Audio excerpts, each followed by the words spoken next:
Habiéndola persuadido, Saúl le pidió que llamara el espíritu de Samuel. No consciente de quién era Samuel, lo llamó desde el Hades.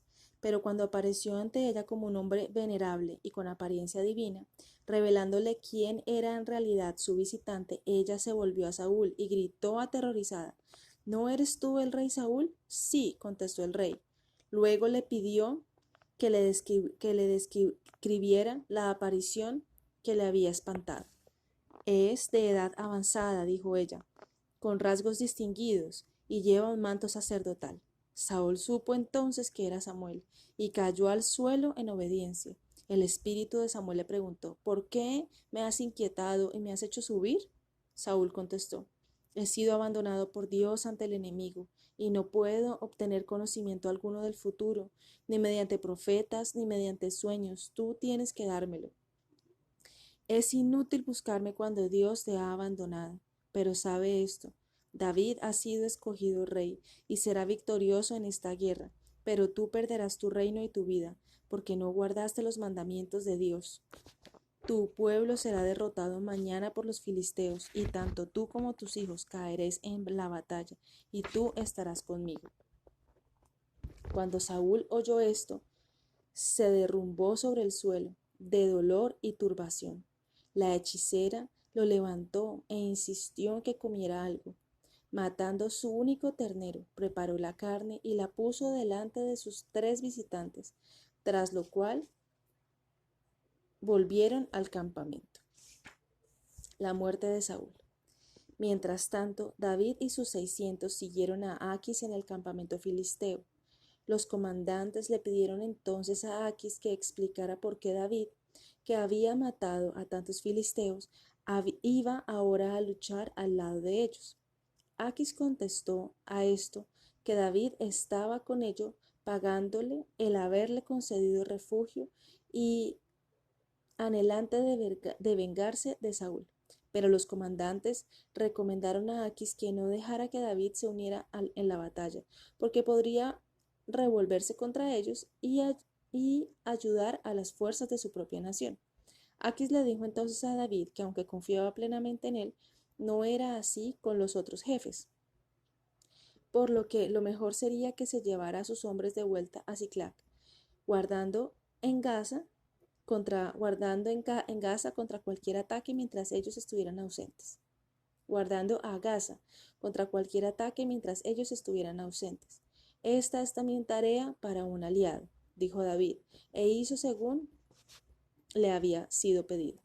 Mientras él estaba afuera, los amalecitas habían atacado la indefensa ciudad de Ciclac, quemándola. Se habían llevado mucho botín, y así como las mujeres y los niños de David y de sus hombres. Al volver, se rasgaron las vestiduras y lloraron, echándole la culpa de esta desgracia.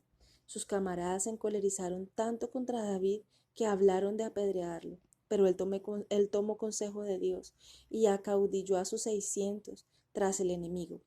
Pronto llegaron a un hombre que había estado errante en el desierto durante 3 días sin comer y le dieron alimento. Él les dijo que era egipcio y que al caer enfermo su amo Malecita le había abandonado. David usó a este hombre para conducirlo hasta el enemigo. Los amalecitas estaban banqueteando y bebiendo, gozándose de su botín y durmiendo la borrachera. Eran presa fácil para el ataque de David y fueron muertos en sus mesas, todos menos 400, que montaron en rápidos camellos y escaparon. David y los suyos recuperaron a sus mujeres e hijos, así como el botín que habían tomado los amalecitas. Mientras tanto, los filisteos habían entablado batalla con los israelitas en el monte Gilboa y logrado una gran victoria. Saúl y sus hijos lucharon con bravura, sabiendo que no podían esperar otra cosa que una muerte honrosa.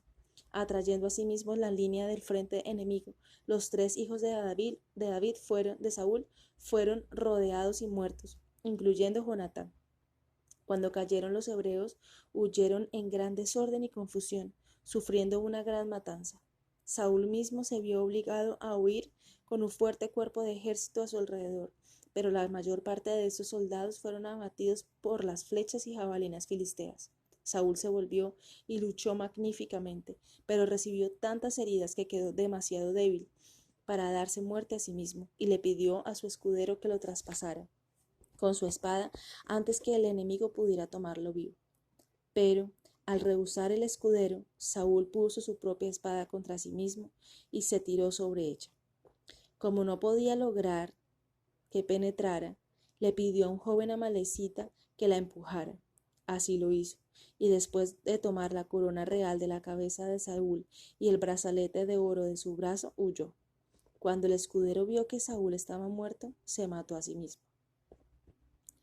Al día siguiente, cuando los filisteos acudieron a despojar los cuerpos de los muertos, encontraron los de Saúl y sus hijos, y les cortaron las cabezas, empalaron sus cuerpos sobre las murallas de Betsán. Pero cuando los israelitas de Jabes de Galaad supieron esta mutilación, marcharon toda la noche hasta Betsán, recogieron los cuerpos de Saúl y de sus hijos, y se los llevaron a Jabes, donde los sepultaron. El enemigo o bien no pudo o no se atrevió a detenerlos, pero por el gran valor que mostraron. Saúl llegó a su fin, como Samuel había predicho, debido a su desobediencia con respecto a los amalecitas y por la matanza del sumo sacerdote y de su familia. Reinó 18 años durante la vida de Saúl y 22 más después de su muerte.